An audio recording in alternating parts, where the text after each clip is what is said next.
Hello friends, मेरा नाम doctor Shukendra Dashore है। I am MBBS MD DNB dermatology and I am a practicing dermatologist in DHL centre Indore. इस generation की जो major cosmetic problem है वो है hair loss. Western diet, lack of exercise, sedentary lifestyle, इसकी वजह से काफ़ी सारे लोगों को अर्ली या प्री मेच्योर एंड्रोजेनेटिक एलोपेशिया होने लग गया है। इसका मतलब कि उनको 30 साल से पहले ही उनको बॉल्डनेस शुरू हो गई है। जिनको जेनेटिक बॉल्डिंग का भी रिस्क है उनको भी उनकी एज से 10 साल पहले ही बॉल्डनेस शुरू हो गई है।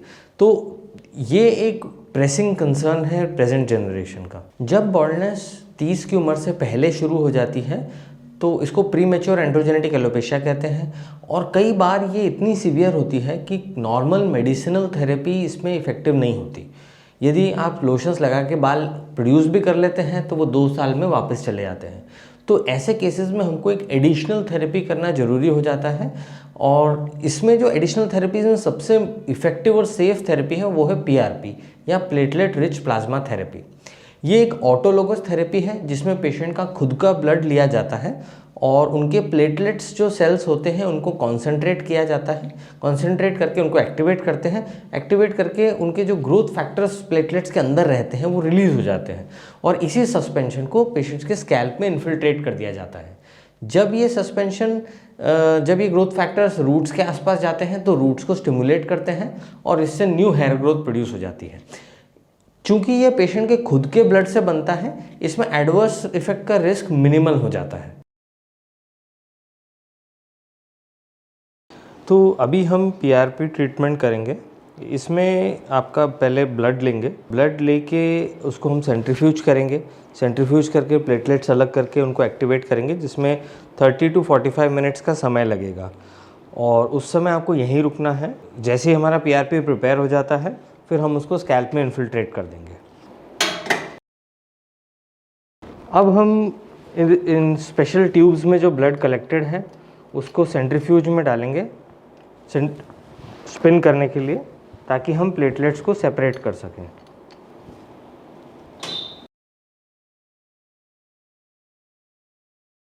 इस सस्पेंड करेंगे हम। आइडियली PRP या तो ऑरेंज या रेडिश ऑरेंज रंग का होना चाहिए। एकदम येलो PRP करेक्ट नहीं होता है। सबसे पहले हम स्कैल्प को क्लीन करते हैं स्पिरिट की हेल्प से। अब PRP बनने के बाद जो पेशेंट्स को सबसे बड़ा डर जो होता है कि इसको लगाने का तरीका इंजेक्शन से होगा, तो उस इंजेक्शन से दर्द कितना होता है। PRP को लगाने के लिए हम मीज़ोगन एक इंस्ट्रूमेंट होता है उसका इस्तेमाल करते हैं। इसमें जब हम PRP मीज़ोगन की हेल्प से करते हैं तो उसमें पेन बिल्कुल भी नहीं होता है और ना के बराबर होता है। डायरेक्ट इंजेक्शन से पेन होता है और मीज़ोगन से काफ़ी कम हो जाता है। तो मीज़ोगन एक इलेक्ट्रॉनिक इंस्ट्रूमेंट है जिसमें हम डिस्पोजेबल सिरिंज फिट कर देते हैं। इसमें हम करेक्ट वॉल्यूम और करेक्ट डेप्थ सेट कर देते हैं, और उससे वो इलेक्ट्रॉनिकली सही डेप्थ पे क्विकली जाके वॉल्यूम डिपॉजिट करके आ जाती है। According to IIDVL guidelines, derma roller या माइक्रो नीडलिंग से PRP करना सही नहीं है। Direct injection is the correct method. So let us start.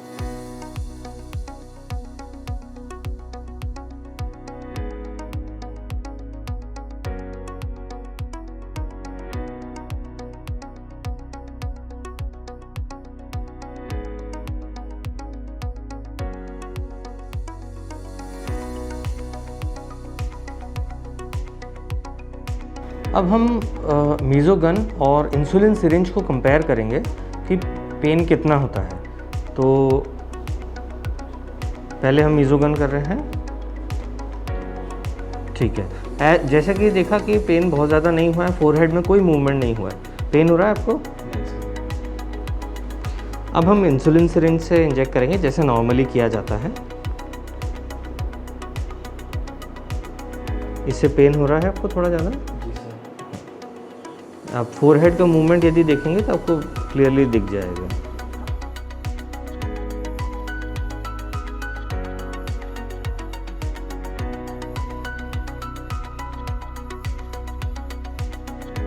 Insulin syringe से आप फोरहेड पे यदि ध्यान देंगे तो इमीडिएट पेशेंट को पेन होता है। इस प्रोसीजर के बाद आपको 2 दिन हेड वॉश नहीं करना है और 2 दिन आपको डॉक्टर के दिए हुए सॉल्यूशंस भी अप्लाई नहीं करना है। हाँ, टैबलेट्स आप शुरू कर सकते हैं। इस प्रोसेस में कोई डाउन टाइम नहीं होता है, लेकिन यदि आपको कोई मीटिंग में जाना है इस प्रोसेस के बाद, तो आप कोम को सैनिटाइजर से क्लीन करके अपने हेयर सेट कर सकते हैं।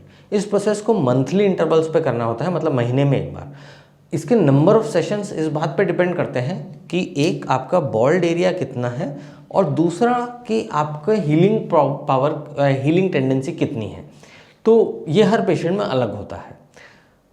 एक बात ध्यान रखना बहुत ज़रूरी है कि पीआरपी केवल जिंदा जड़ों को ही उगा सकता है, मतलब जहाँ रूट्स अलाइव हैं वहीं हेयर ग्रोथ कर सकता है। डेड रूट्स को या डेड बॉल्ड स्कैल्प में ये हेयर ग्रोथ नहीं प्रोड्यूस कर सकता है। तो होपफुली आपको ये मेरा वीडियो पसंद आया होगा।